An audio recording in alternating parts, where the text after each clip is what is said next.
Today we're in for a weird ride with these vintage, old school inspired fragrances. Hello, welcome back to Seldomly Often. I'm Daniel. Today we're talking fragrances, and this is a first impression comparison between Franck Boclet Vinyl and Franck Boclet Woodstock. In this video series, I'll be comparing, giving my first impression on two fragrances, usually in sample form, that I chose to have something in common. This is not a fragrance battle, this is not a competition. I'm not here to decide which of the two fragrances is better than the other. This is about opening the conversation and talking about the experiences and feelings when wearing these two fragrances. So for today's comparison, I chose two fragrances from the house of Franck Boclet. Franck Boclet is a French house that is relatively recent. The house is known for their weird and quirky fragrances, and even the fragrance lines are themed and named in a weird, attractive way, at least to me. It's really intriguing. These are from the Rock and Riot line, and I'm expecting them to be themed somewhat vintagey. I've seen reviews for these, and I've read reviews, and they kind of are inspired by maybe the 70s or something like that. Vinyl should be a portrayal of maybe like an old school diner, or maybe like an office, like an old school like office, kind of think about like Mad Men. There's a lot of smoke, there's a lot of whiskey, there's a lot of like plastic going on. And Woodstock should be inspired by the festival, so there's a lot of weed in here apparently, and florals and fruits. We'll see what it is. Nonetheless, given my previous experience with Franck Boclet, I smelled a couple samples in the past, namely the infamous cocaine. I'm expecting these two to be potent, unique, and overall wild ride. We'll see. Just to remind people how these videos go, I'll be spraying these two fragrances directly on skin, left and right, giving my first impressions on the opening and the initial evaporation. Then I'll probably take a break, come back after a couple hours or so, and give my impressions on the dry down with some sort of a conclusion. This is not a full review, so I'll be limiting my thoughts and opinions about maybe like the price, the initial performance, and who these might be for. As I am a person that is attracted to weird, artistic, and kind of out there ideas, I was always fairly attracted to the house of Franck Boclet. I never owned the bottle, and the bottles that I was interested in, I could never really find locally. Given that I live in Switzerland, sometimes it's really hard to get things shipped here. And Franck Boclet, I think that they have an official website in France and they ship in Europe, but not in Switzerland. All right, I think it's time to get started. We'll be spraying Vinyl on my left arm and Woodstock on my right arm. We'll see what happens. I have zero experiences with these two samples. I bought them a while back, but never smelled them. Usually I like to wear samples directly. I'm not afraid of weird scents. But I have looked up the notes for these two just to make the video a little bit more fluid and to somewhat know what to expect. All right, let's start off with Vinyl, as mentioned, on my left arm. Let's get a couple sprays. The Franck Boclet fragrances are quite strong, so I'll be limiting at 2 sprays. This is really, really strong. My bad, I shouldn't have gone right into it like this. I completely got obliterated by the alcohol content in the perfume. It might also be a boozy note. It's the kind of strong initial reaction that I get from Fan Your Flames or from Nasomatto Baronda. So yeah, there's definitely some booziness, and I seem to remember that there's somewhat of a liquor note. Maybe it was a whiskey note. And given the fact that the fragrance is themed around like the vinyl, Mad Men type of era, maybe even later down the road, maybe the 70s or something like that, but definitely an era where it was common to like drink whiskey or drink liquor in an office and smoke in the office and have these like faux leather couches and stuff. I think it's appropriate. Okay, so the booziness is still very present, very, very strong. Wow. Kind of overpowering everything else. There's a sweetness behind the booziness that kind of smells a little citrusy, kind of like an orange rind of some sorts. I think there is some orange in there, and I think there is some sort of a cola vibe, which might be a little bit of this sweetness coming through. It's still very, very, very boozy. Yeah, it's almost like rubbing alcohol kind of pungent. It's so boozy. It's so like very, very aggressive. I guess I guess we have to let this sit for a sec because like this is like all I get is booze. Let's take advantage of the initial evaporation and let's go with Woodstock here. I have no idea what to expect. Some say that this is the most potent cannabis or weed fragrance out there. I don't have a ton of experience with weed or cannabis. I don't smoke, never have. I really haven't been around people that smoke, but I do know what the scent is like, specifically from like a joint. Like if you walked past someone, it's very clear. I'm not really sure. This might be like the more vegetal fresh or maybe unlit version of it. I have no idea. All right, a couple sprays of Woodstock on my right arm. Oh my God, this is super strong. It's already super, super strong. Oh my God, this is so strong. Yeah, it's super, super strong. Oh my God. It's really, really strong. This is like one of the strongest openings I've ever experienced in my life. It's like this whole space is filled. This whole space is filled with the smell of this Woodstock. It's so strange. Oh my God. It's like this it's like this minty, very pungent, minty, like really sweet, minty, I guess it's weed. I guess it's the cannabis here. There's nothing like it. I've never smelled anything like this. It's kind of like, I'm kind of repulsed by it, but in a way strangely intrigued. I can't stop smelling it, but I do think it smells not bad, but it's, oh my God, it's so strong.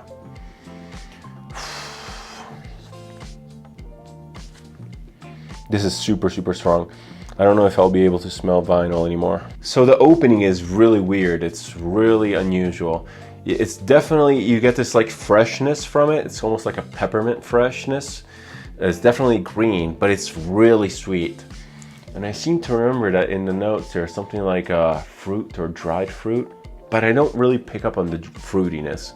It might be mixed with the herbaceousness. And I guess that this herbaceousness comes from the cannabis. I don't know, I never smelled anything like this in a fragrance, so I'm just assuming that it has to be the cannabis. And for information, when people talk about like Black Afgano smelling like cannabis, it smells nothing like this. Black Afgano smells nothing like this at all. Black Afgano is like oud. This is very green. Wow, it's incredibly potent. I'm almost like, again, I'm like weirdly repulsed, but intrigued at the same time. All right. Let's see if I can smell vinyl. Let's see what happened to that. Yeah, I can smell vinyl. Okay, so these are incredibly potent fragrances, both of them very, very strong. And I'm surprised that I have not completely obliterated my nose by now, but vinyl now, the booziness that was overpowering everything kind of subsided. And now I am picking up on the cola vibe, but it's not that sweet because there's a really bitter smokiness behind it. Right now it smells like cola, like Coca-Cola, an ashtray. Yeah, it's definitely kind of like the smokiness and the bitterness from an ashtray. Like a cigarette that has been put out, and it's very bitter and tarry and sticky, but very bitter. But there's that distinct cola vibe that I can't get away from. Very strange. Wow. Really impressed by Franck Boclet. He definitely does not disappoint with the weirdness, and I completely applaud for that. Definitely super, super unusual and really, really not mainstream at all. I don't know, I'm just looking at these samples and I'm kind of less speechless right now. I'm just completely obliterated and overwhelmed by these smells. I don't really know what to say. It's just like so unique. The Woodstock I can't really describe other than being, it's a combination of like overly sweet, kind of like overripe fruit. Imagine like like something like a banana or a pear that's gone too far. And a banana actually comes to mind because you get a little bit of an alcoholic thing going on. But then it's also there's this mintiness. It's really off-putting because the mintiness, it feels that it's not supposed to be there. So you get this kind of like a minty freshness. It might be something like peppermint, or it might be the impression of peppermint that is piercing through this very green and super obnoxious, I guess, cannabis note. This is all I'm getting. It's so strong. Holy crap. Holy crap. I could never wear this in public. I don't think I could wear this. I don't think I could wear either of them, to be honest. First impressions is way too strange.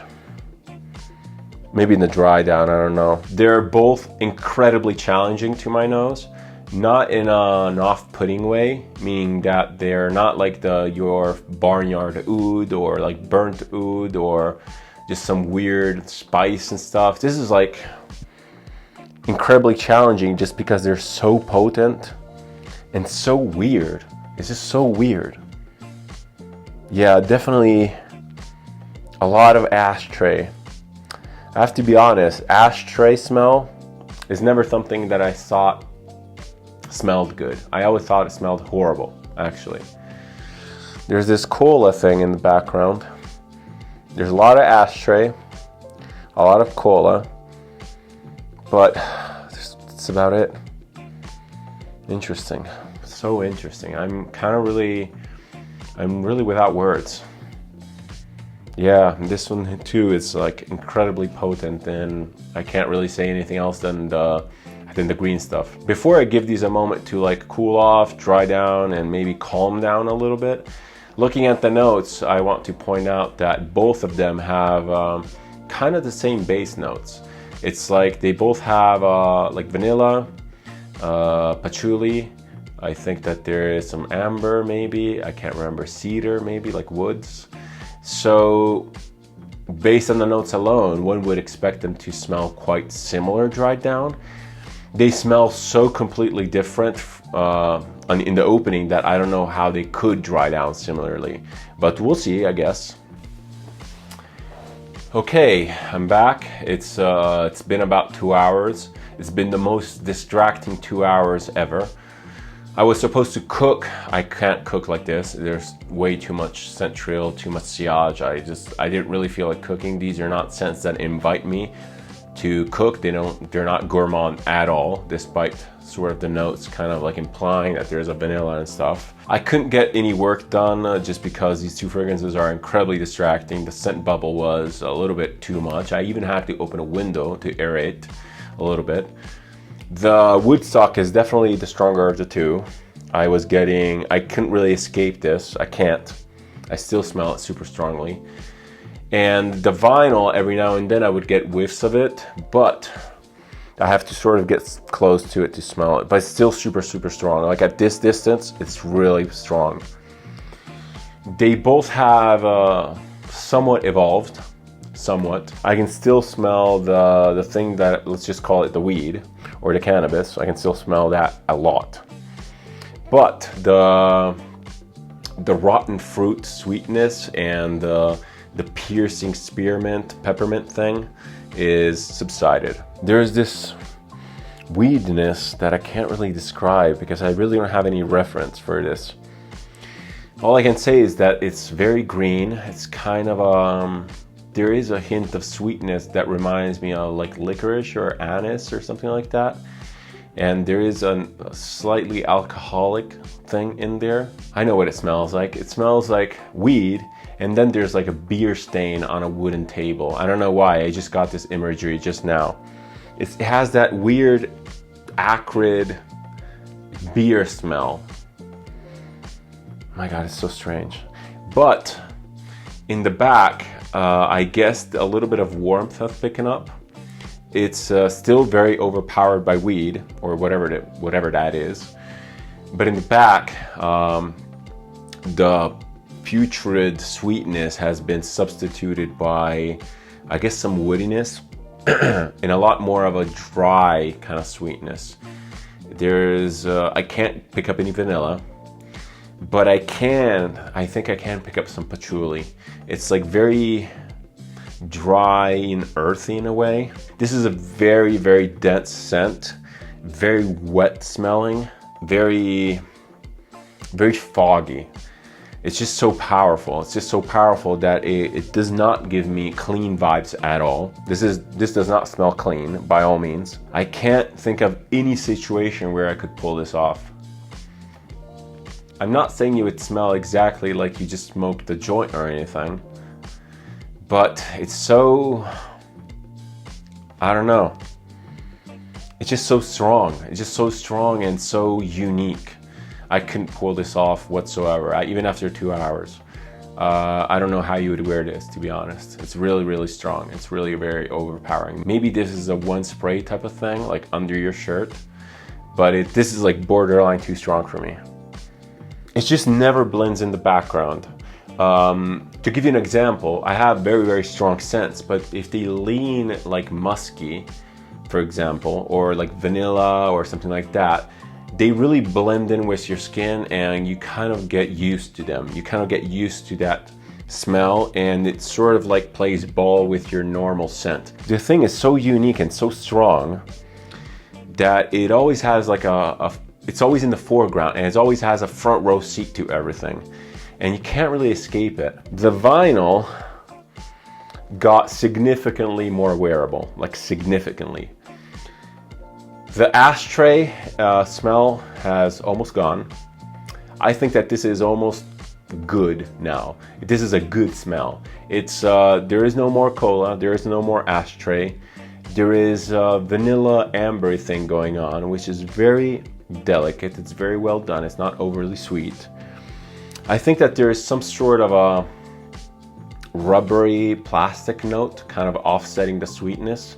It's not off-putting, but if you think about it too much, then you can start to pick it up. At a glance, or rather a sniff, I think it's quite polite. Not because it's not strong, because this is still super strong.